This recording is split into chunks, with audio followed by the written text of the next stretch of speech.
बूढ़े माँ बाप का सम्मान, दिल को छू जाने वाली कहानी। 80 वर्षीय व्यक्ति अपने 45 वर्षीय उच्च शिक्षित बेटे के साथ अपने घर में सोफे पर बैठा था। अचानक उनकी खिड़की पर एक कौवा बैठ गया। पिता ने अपने बेटे से पूछा, यह क्या एक है? बेटे ने जवाब दिया, यह एक कौवा है। कुछ मिनटों के बाद पिता ने अपने बेटे से दूसरी बार पूछा, यह क्या है? बेटे ने कहा, पिता मैंने अभी आपको यह एक कौवा है कहा है। थोड़ी देर बाद बूढ़े पिता ने फिर से अपने बेटे से तीसरी बार पूछा, यह क्या है? इस समय बेटे के स्वर में कुछ जलन महसूस हुई।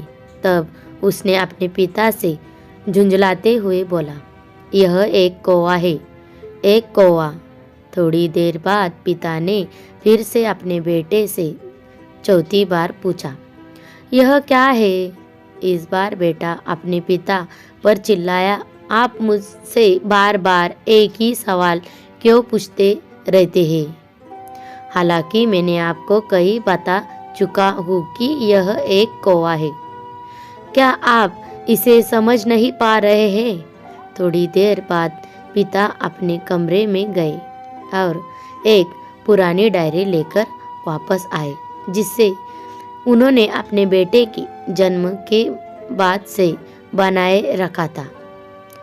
एक पेज खोलने पर उन्होंने अपने बेटे को उस पेज को पढ़ने के लिए कहा। जब बेटे ने इसे पढ़ा तो निम्नलिखित शब्द डायरी में लिखे गए थे, आज मेरा 3 साल का छोटा बेटा सोफे पर मेरे साथ बैठा था। जब खिड़की पर एक कौवा बैठा था, मेरे बेटे ने मुझसे 23 बार पूछा कि यह क्या है, और मैंने उसे 23 बार जवाब दिया कि यह एक कौवा था। मैंने उसे हर बार प्यार से गले लगाया और उसने मुझे 23 बार फिर से वही सवाल पूछा। मुझे इस बात से बिल्कुल भी चिढ़ नहीं हुई कि मैंने अपने मासूम बच्चे के लिए प्यार महसूस किया है, जबकि छोटे बच्चे ने उससे 23 बार पूछा, यह क्या है? पिता को 23 बार पूरे सवाल का जवाब देने में कोई जलन महसूस नहीं हुई, और आज जब पिता ने अपने बेटे से सिर्फ 4 बार यही सवाल पूछा तो बेटे को चिढ़ और गुस्सा महसूस हुआ। इसे पढ़कर उस बेटे को अपने किए गए व्यवहार का पता चल गया था, जिससे चलते अब वह मन ही मन बहुत शर्मिंदा हो रहा था।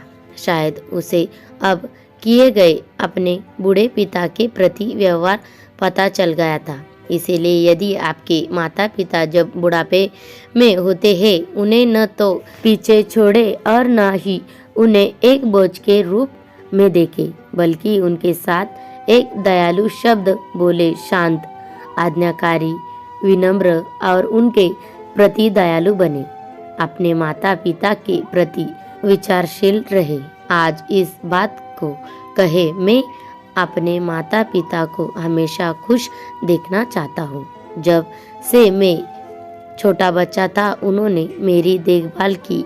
उन्होंने हमेशा मुझ पर अपने निस्वार्थ प्रेम की वर्षा की है।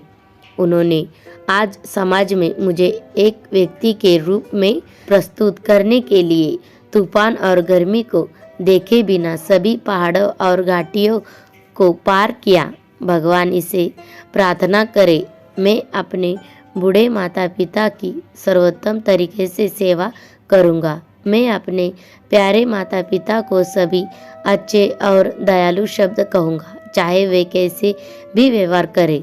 तो आप सभी इस कहानी को पढ़ने के बाद सीख ज़रूर मिली होगी। तो आपको यह कहानी कैसी लगी कमेंट में ज़रूर बताएं। लाइक और सब्सक्राइब कीजिए। धन्यवाद।